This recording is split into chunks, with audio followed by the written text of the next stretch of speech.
Wahyu pasal 7. Kemudian daripada itu, aku melihat 4 malaikat berdiri pada keempat penjuru bumi, dan mereka menahan keempat angin bumi, supaya jangan ada angin bertiup di darat, atau di laut, atau di pohon-pohon. Dan aku melihat seorang malaikat lain muncul dari tempat matahari terbit. Ia membawa meterai Allah yang hidup, dan ia berseru dengan suara nyaring kepada keempat malaikat yang ditugaskan untuk merusakkan bumi dan laut. Katanya, "Janganlah merusakkan bumi, atau laut, atau pohon-pohon, sebelum kami memeteraikan hamba-hamba Allah kami pada dahi mereka." Dan aku mendengar jumlah mereka yang dimeteraikan itu, 144.000 yang telah dimeteraikan dari semua suku keturunan Israel. Dari suku Yehuda, 12.000 yang dimeteraikan. Dari suku Ruben, 12.000. Dari suku Gad, 12.000. Dari suku Asyer, 12.000. Dari suku Naftali, 12.000. Dari suku Manasye, 12.000. Dari suku Simeon, 12.000. Dari suku Lewi, 12.000. Dari suku Isakar, 12.000. Dari suku Sebulon, 12.000. Dari suku Yusuf, 12.000. Dari suku Benyamin, 12.000. Kemudian daripada itu, aku melihat, sesungguhnya, suatu kumpulan besar orang banyak, yang tidak dapat terhitung banyaknya, dari segala bangsa, dan suku, dan kaum, dan bahasa, berdiri di hadapan tahta, dan di hadapan Anak Domba, memakai jubah putih, dan memegang daun-daun palem di tangan mereka. Dan dengan suara nyaring, mereka berseru, "Keselamatan bagi Allah kami, yang duduk di atas tahta, dan bagi Anak Domba." Dan semua malaikat berdiri mengelilingi tahta dan tua-tua dan keempat makhluk itu. Mereka tersungkur di hadapan tahta itu, dan menyembah Allah sambil berkata, "Amin.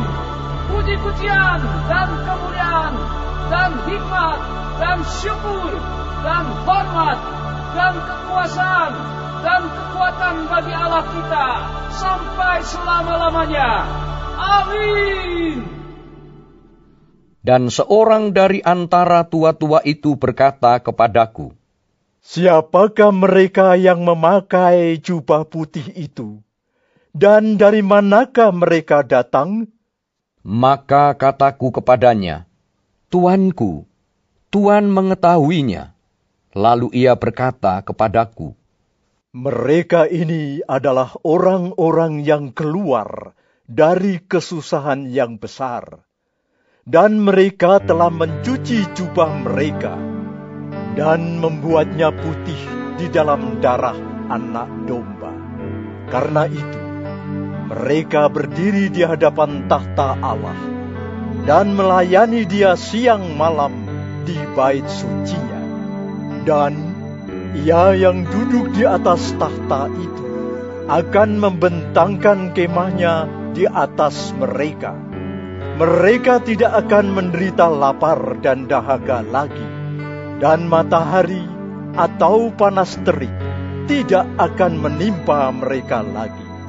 Sebab Anak Domba yang di tengah-tengah tahta itu akan menggembalakan mereka dan akan menuntun mereka ke mata air kehidupan. Dan Allah akan menghapus segala air mata dari mata mereka.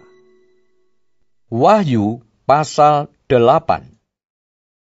Dan ketika Anak Domba itu membuka meterai yang ketujuh, Maka sunyi senyaplah di surga, kira-kira setengah jam lamanya.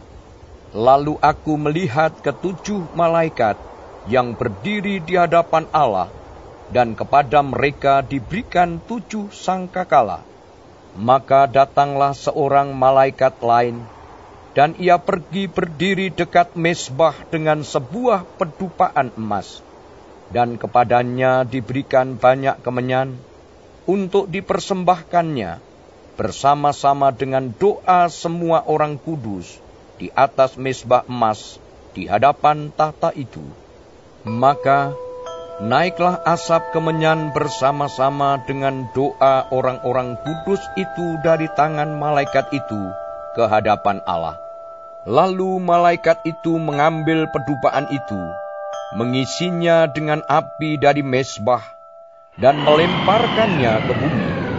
Maka meledaklah bunyi guru, disertai halilintar dan gempa bumi. Dan ketujuh malaikat yang memegang ketujuh sangkakala itu bersiap-siap untuk meniup sangkakala. Lalu malaikat yang pertama meniup sangkakalanya, dan terjadilah hujan es dan api bercampur darah, dan semuanya itu dilemparkan ke bumi. Maka terbakarlah 1/3 dari bumi, dan 1/3 dari pohon-pohon, dan hanguslah seluruh rumput-rumputan hijau.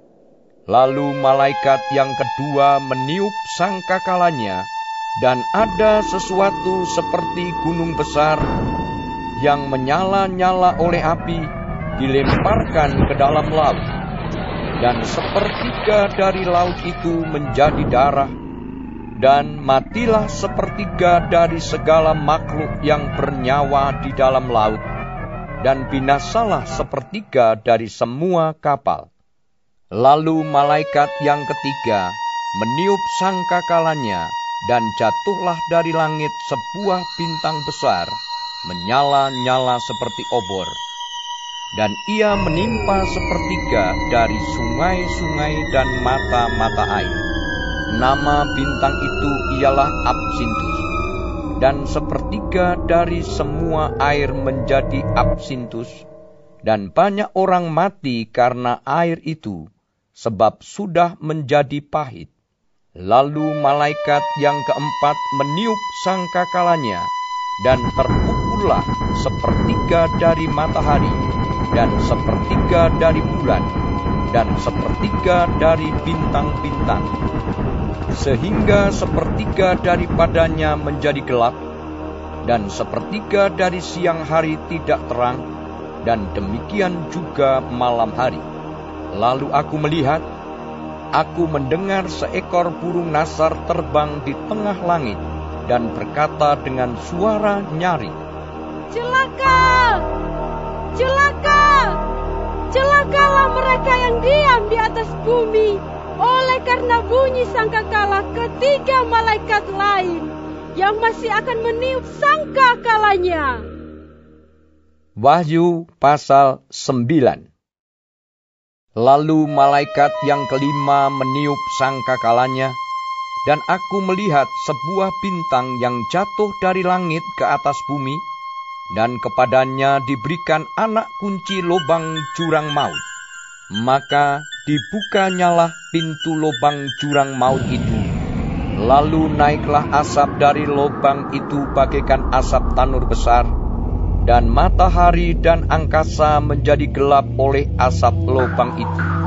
Dan dari asap itu berkeluaranlah belalang-belalang ke atas bumi, dan kepada mereka diberikan kuasa, sama seperti kuasa kalajengking di bumi.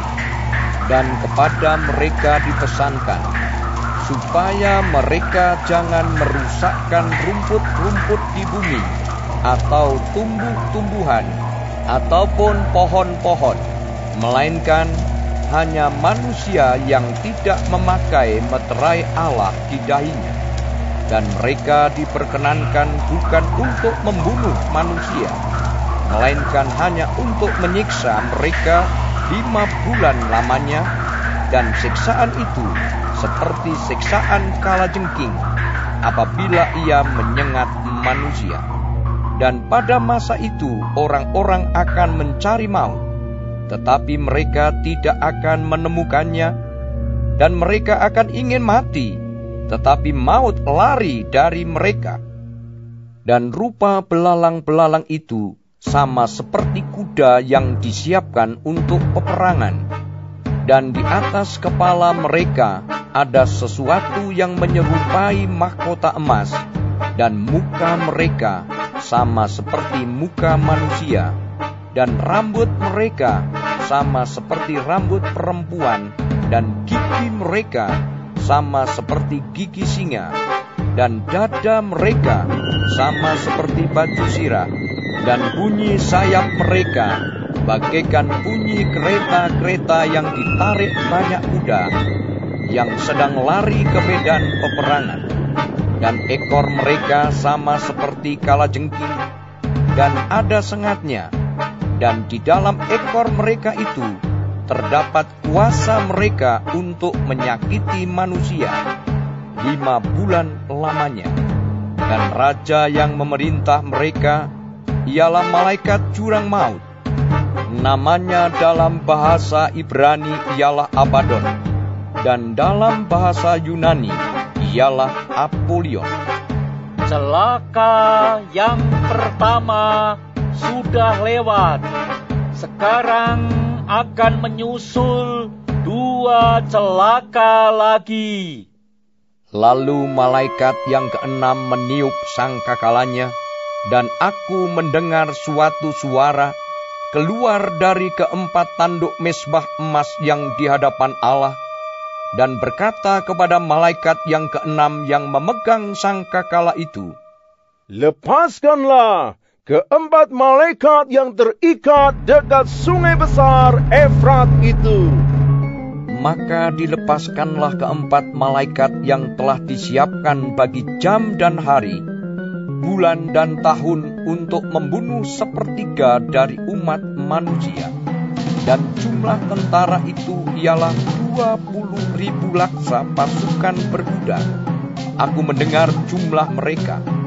Maka demikianlah aku melihat dalam penglihatan ini kuda-kuda dan orang-orang yang menungganginya. Mereka memakai baju sirah, merah api dan biru dan kuning belerang warnanya. Kepala kuda-kuda itu sama seperti kepala singa, dan dari mulutnya keluar api dan asap dan belerang. Oleh ketiga malapetaka ini dibunuh 1/3 dari umat manusia, yaitu oleh api dan asap dan belerang yang keluar dari mulutnya. Sebab kuasa kuda-kuda itu terdapat di dalam mulutnya dan di dalam ekornya. Sebab ekornya sama seperti ular. Mereka berkepala, dan dengan kepala mereka itu mereka mendatangkan kerusakan.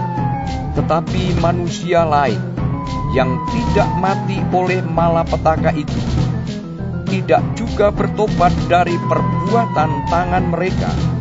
Mereka tidak berhenti menyembah roh-roh jahat dan berhala-berhala dari emas dan perak, dari tembaga, batu dan kayu, yang tidak dapat melihat atau mendengar atau berjalan, dan mereka tidak bertobat daripada pembunuhan, sihir, percabulan dan pencurian.